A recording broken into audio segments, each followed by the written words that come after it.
প্ৰায় 4.5 লাখতকৈ অধিক মহিলা বাইদেৱে আজি णदय 3.0 যোগেদি আমাৰ বিটিআৰত বিটিচিত অৰুণোদয় পাবলৈকে সক্ষম হৈছে।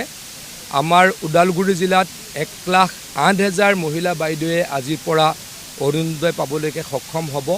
কিন্তু আৰু আমি 17,000 মহিলা বাইদেউক অৰুণোদয় দিবলৈকে সক্ষম হ'ম। অতি সোনকালে সেই প্ৰক্ৰিয়া আমি শেষ কৰিম যাতে সকলোৱে অৰুণোদয় লাভ কৰে। মুখ্যমন্ত্ৰী ডাঙৰীয়ে ইতিমধ্যে কৈছে অতি সোনকালে আমাৰ বিটিআৰত মহিলা উদ্যমিতা আঁচনিৰ কাম আৰম্ভ কৰিব।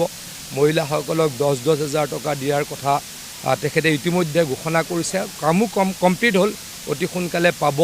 মুঠৰ ওপৰত সমগ্ৰ অসমৰ উন্নয়নৰ কাৰণে আমি প্ৰয়াস কৰিছোঁ। নিযুত মইনাই হওক, নতুনকৈ বাবু আঁচনি দিবলৈকে আমি প্ৰচেষ্টা চলাইছোঁ বা মনস্থ কৰিছোঁ। অসমৰ 2 লাখ নিবনুৱা ল'ৰা ছোৱালীক আমি চাকৰি দিবলৈকে সংকল্প লৈছিলোঁ আৰু দুৰ্নীতিমুক্ত এটা ব্যৱস্থাৰ যোগেদি চাকৰি দিবলৈকে সক্ষম হৈছোঁ। ৰাস্তা পথৰ ব্যাপক উন্নয়ন হৈছে। কাঠৰ দলং বুলিবলৈ অসমত নাই। বানপানী নিয়ন্ত্ৰণৰ ক্ষেত্ৰতো আমি বহুখিনি সফল হৈছোঁ। মুঠৰ ওপৰত অসমৰ উন্নয়নৰ কাৰণে আমি তীব্ৰ গতিৰে প্ৰয়াস কৰিছোঁ, চেষ্টা কৰিছোঁ। আৰু বিটিচি অসমৰ অন্যতম অত্যন্ত উল্লেখযোগ্য এটা অঞ্চল, গতিকে বিটিচিৰো উন্নয়ন আমাৰ কাম্য। তাৰ কাৰণে আমি যোৱা 4.5 বছৰত অহৰ্নিশে কাম কৰিছোঁ, ভৱিষ্যতেও কাম কৰিম বুলি প্ৰতিশ্ৰুতি দিছোঁ। মুখ্যমন্ত্ৰী ডাঙৰীয়াই ভাল খবৰ বুলি কৈছে, গতিকে তেখেতে নিশ্চয়কৈ জানিব।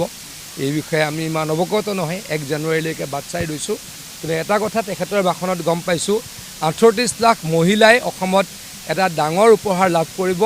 ময়ো অত্যন্ত উৎসুক জানিবলৈ, আৰু এই মহিলাসকল অত্যন্ত সুখী হ'ব বুলি জানি ময়ো সুখী হৈছোঁ। মই এটা কথা মই ইমান নাজানো, মই এটা মিটিঙতে আছোঁ, এইখিনি নেটৱৰ্কো নাই। এটা কথা জানো যে জুবিন গাৰ্গ ডাঙৰীয়াৰ হত্যাত যিসকল জড়িত তেওঁলোকে কঠোৰ শাস্তি পাব লাগে। আমাৰ সকলোৰে আপোন, সকলোৰে হৃদয়ৰ লগত সংযোগ থকা ব্যক্তিগৰাকী হৈছে জুবিন গাৰ্গ। গতিকে জুবিন গাৰ্গক যোনে এই অৱস্থালৈকে ঠেলি দিলে, আমাৰ মাজৰ পৰা তেখেতক লৈ গ'ল, তেখেতলোকে কঠোৰ শাস্তি পাওক, মই পুনৰ দাবী জনাম।